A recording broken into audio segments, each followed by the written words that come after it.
बच्चों, मैं आज की क्लास में आप सबको अपने शॉर्ट हैंड में एक्सरसाइज संख्या 20 के बारे में कुछ जानकारियाँ उपलब्ध कराऊंगा।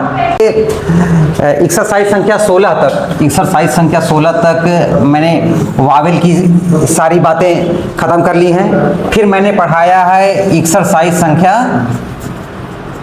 17, फिर पढ़ाया है एक्सरसाइज संख्या 18। एक्सरसाइज संख्या 17 जाता है, जाता, जाना,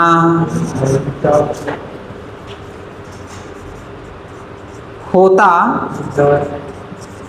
होना का हुक्म मिला था। ये सारे शब्दों का हुक्म मिला था। साथ ही साथ मैं उसी समय जब एक्सरसाइज संख्या 18 बता रहा था तो आपको ये बताया था कि एक्सरसाइज संख्या 20 में आपको र, ल, त और न का हुक्म मिलेगा। एक्सरसाइज संख्या 20 में, एक्सरसाइज संख्या 20 में मैंने आपको बताया, जब 18 पढ़ा रहा था उसी समय बताया था कि एक्सरसाइज संख्या 20 में आपको र, ल, त और न का हुक्म मिला है। तो आज अपना सामने एक्सरसाइज संख्या 20 पढ़ा हुआ है। हम एक्सरसाइज संख्या 20 में आपको र, ल, त और न का हुक्म बताएंगे और कुछ ऐसे रैंडम वर्ड बताएंगे, ठीक है। तो साथ ही साथ कई सारे उदाहरण आपको लेके समझाएंगे कि र और ल, त और न का हुक्म जो है पर्टिकुलर वर्ग के शब्दों में कैसे जो है लिखा जाएगा। आइए देखते हैं। तो हमें लगता है कि मैं इस सारे शब्दों को मिटा दूं और सीक्वेंशियल फॉर्म में एक्सरसाइज संख्या 17 में 18 में तो मैं इसको रटा ही दिया हूँ, 18 में तो रटा ही दिया हूँ, लेकिन एक्सरसाइज संख्या 20 में समझा के पूरी परिघटना के बारे में चर्चा कर ले, फिर उसके बाद ताकि समझ में आ जाए कि क्या करना है क्या नहीं करना। आइए शुरू करते हैं। अच्छा, जो बच्चे बुक से पढ़ाई कर रहे हैं, मुझे अच्छे से नहीं याद आ रहा है कि बुक मुझे देखे कई वर्ष से अरसे हो गया बुक में कौन सा चैप्टर है, लेकिन बुक में किसी न किसी चैप्टर में ये र और ल, त और न का हुक्म पढ़ा हुआ है। हमारी जो हमने अपनी जो PDF बनाई है, PDF में हमने एक्सरसाइज संख्या 20 में र, ल, त और न का हुक्म जो है लिखा हूँ। राम अवध जी, थोड़ा सा इस पर ध्यान दें, मैं क्या बताने चल रहा हूँ। हमने जो अभी तक बातें जो कर रही थी क्लास में, आपके समझ में आ रही थी, सुन भी रहे होंगे, कान खुला रहा होगा, सुन रहे होंगे। अब मैं आगे की बातें अब मैं पूरी प्रक्रिया लिख रहा हूँ समझाने वाली। एक्सरसाइज संख्या 20 में क्या समझाना है हमें, ये बताने चल रहा हूँ। एक्सरसाइज संख्या 20 में मैं आपके लिए जो चीज़ें उपलब्ध कराया हूँ, र,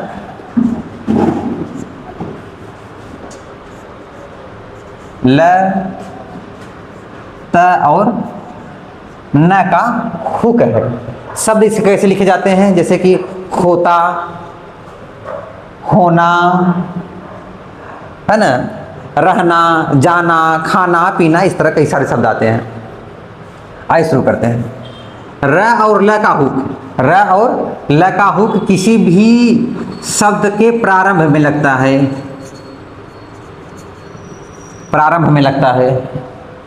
त और न का जो हुक्म है वो अंत में लगता है। हमारी जो PDF है, हमने जो PDF बनाई है, उसकी एक्सरसाइज संख्या ये 20 है। इसके पहले हम 19 तक की पढ़ाई पढ़ा चुके हैं। जो र और ल का हुक्म है ये प्रारंभ में लगता है, त और न का हुक्म बाद में लगता है। जो बच्चे पहले से पढ़े हुए हैं उन्हें पता है। अगर नहीं भी पता है तो ध्यान देंगे, उपलब्ध हो जाएगा। अच्छा, तो अब इन कुछ शब्दों पे इसको लगाना शुरू करते हैं। जैसे कि जब र और ल प्रारंभ में लगता है, त और न अंत में लगता है, तो जो स्ट्रेट लेटर्स होते हैं, या फर्स्ट डे वाले जो लेटर होते हैं, जिसमें मैं पढ़ाता हूँ क वर्ग, प वर्ग, च वर्ग, ट वर्ग, र, अप जो है, ये सारे शब्दों में मैं अभी डिस्कस कर रहा हूँ। इन शब्दों में र और ल, त और न का हुक्म कैसे लगेगा, ठीक है। क वर्ग से मैं 2 शब्द ले रहा हूँ, क और ख। प वर्ग से 2 शब्द ले रहा हूँ, प और फ। च वर्ग से 2 शब्द ले रहा हूँ, च और ठीक है। अब इन शब्दों के सहारे इससे रिलेटेड शब्द बना लेते हैं, जैसे का के साथ कर, खा के साथ खर, हाँ, का के साथ कल, खा के साथ खल। जिस तरह ये शब्द जुड़े हैं उसी प्रकार इनका हुक भी होता है, हुक शब्द भी होता है, हुक शब्द भी जुड़ता है। पहले मैंने फर्स्ट डे में पढ़ाया था का वर्ग, तो का लिखना सिखाया था, फिर खा सिखा का ख लिखना सिखाया था, इस प्रकार सारे शब्द सीखा। अब मैं हुक को लिखना, हुक को इन सारे शब्दों में जोड़ के लिखने की सिखाने की कोशिश कर रहा हूँ। अच्छा, पा के साथ पर, पल, फर, फल, ठीक है। चर, चल, छर, छल। ये रा और ला का हुक हो गया। अब लगे हाथ आगे लिख लेते हैं ता और न का, जैसे कत, कन, खत,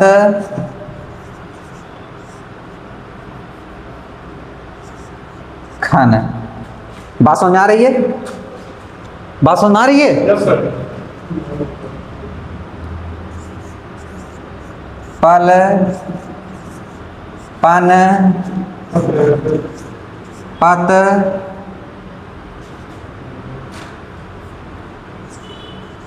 फत, फन। पर, पल, फर, फल,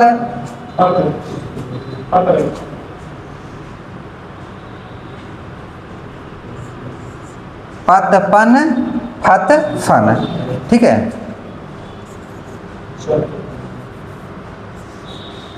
चत, चन, छत और छन। टर, टल, ठर, ठल, टत, टन, ठ, त, ठीक है। इन सारे शब्दों को हम अब हुक के रूप में लिखेंगे। हुक कैसे इसका लगता है, धैर्य से इत्मीनान समझेंगे, बड़ा बढ़िया समझ में आने वाला है। देखिए, र और ल का हुक प्रारंभ में लगता है, ता और न का हुक अंत में लगता है स्ट्रेट लेटर्स के साथ, या जो मैं अपने शॉर्ट हैंड में पहले दिन शब्द पढ़ाता हूँ, फर्स्ट डे लेटर्स के नाम से हम उसको जानते हैं। चलिए, कर प्रारंभ में लगता है। अच्छा, र जो है घड़ी की दिशा में लगता है। र कहाँ लगता है? घड़ी की दिशा, मतलब क्लॉकवाइज लगता है। र घड़ी की दिशा में लगता है। ला जो है एंटी क्लॉकवाइज लगता है, घड़ी के विपरीत दिशा में। लेकिन कहाँ लगता है? प्रारंभ में, ठीक है। न जो है घड़ी की दिशा में लगता है,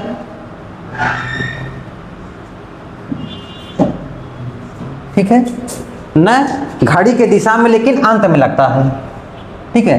ता जो है घड़ी के विपरीत दिशा में लगता है, घड़ी के विपरीत दिशा में लगता है। मतलब र और न घड़ी की दिशा में क्लॉकवाइज, र और न घड़ी की दिशा में, जबकि ल और त घड़ी के विपरीत दिशा में, जबकि ल और त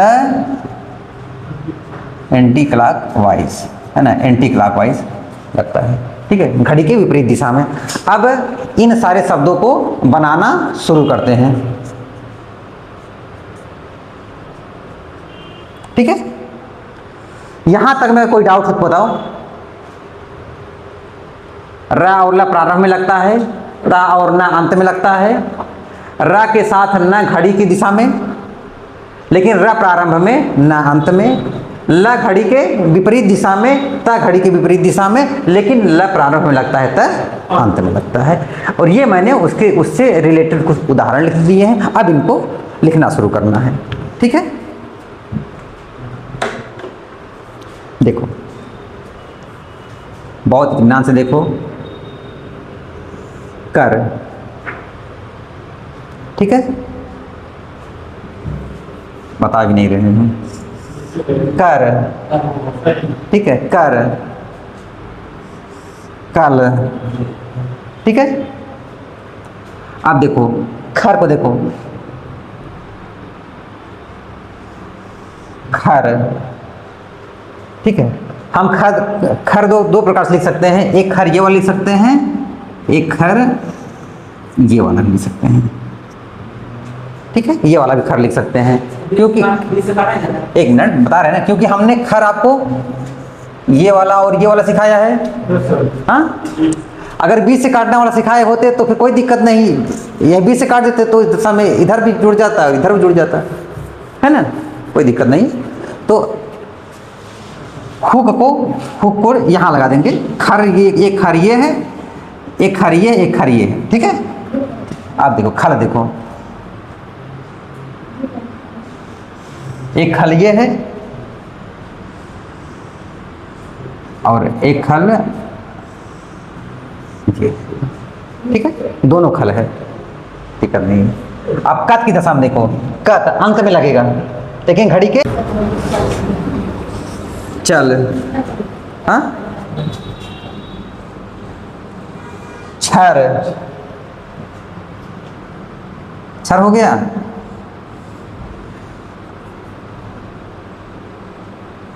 छल, ठीक है, छल, चत,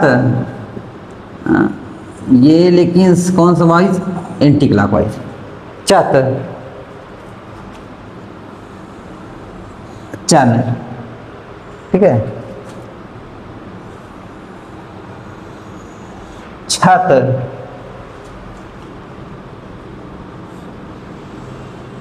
छन, ठीक है।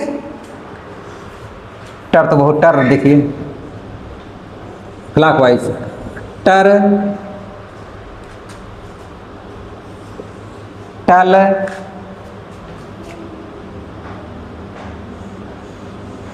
ठर,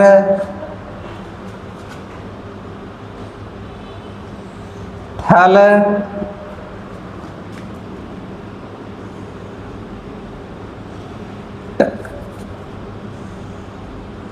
टत, टन,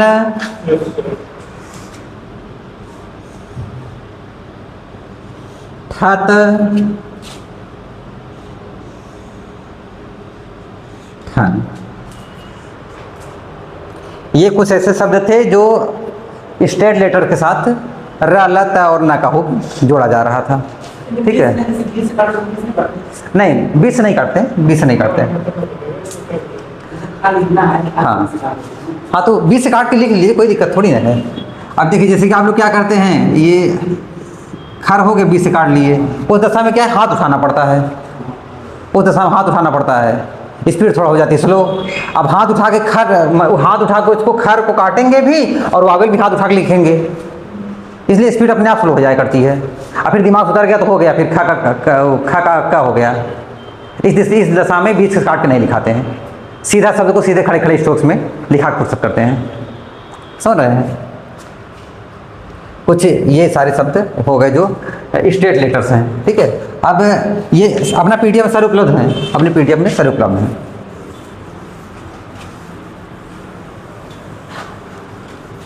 अब कर्व लेटर,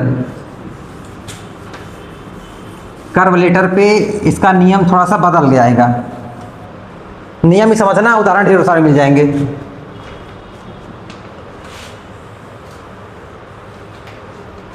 जो कर्व लेटर है वो कौन सा है? त वर्ग म न श, ये सारे कर्व लेटर हैं। जो कर्व लेटर है, कर्व लेटर साथ जो नियम है वो थोड़ा सा इधर अलग है, इससे हट के है, वो समझे जरा।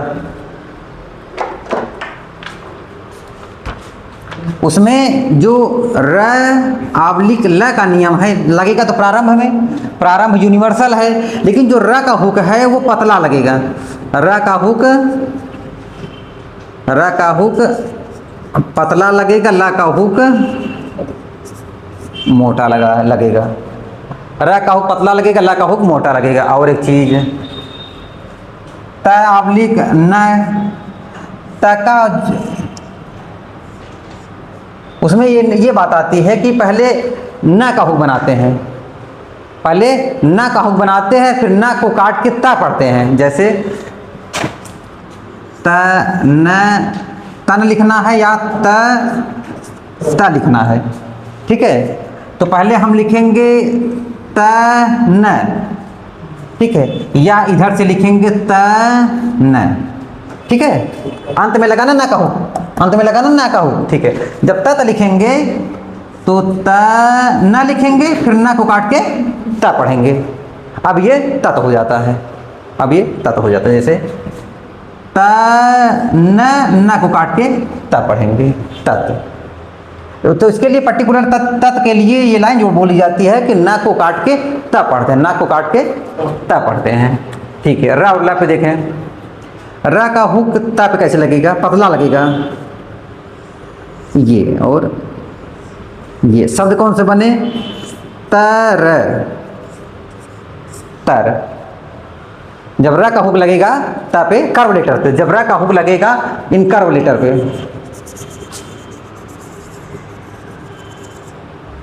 तो पतला लगेगा, ठीक है। जब ल का हुक लगेगा तो ये मोटा लगेगा। जैसे प्रारंभ में कैसे, ये इस तरह मोटा लगेगा, मतलब तल, मतलब तल, ठीक है, ठीक है। अब कुछ और उदाहरण लेते, जैसे मर, मल, मत, मन, इधर ले लेते हैं, थोड़ा झुक लिखने में असुविधा हो रही है। मर, मल, मन, मत। जैसे म लिखा जाएगा वैसे ना लिखा जाएगा, कोई दिक्कत नहीं। लिखना शुरू करते हैं। पतले हो के साथ मर, ठीक है, मोटे हो के साथ मल, मल, ठीक है। फिर आया अपना मन, मन, ठीक है, मत, न को काट के ता पढ़ते हैं इस तरह, ठीक है।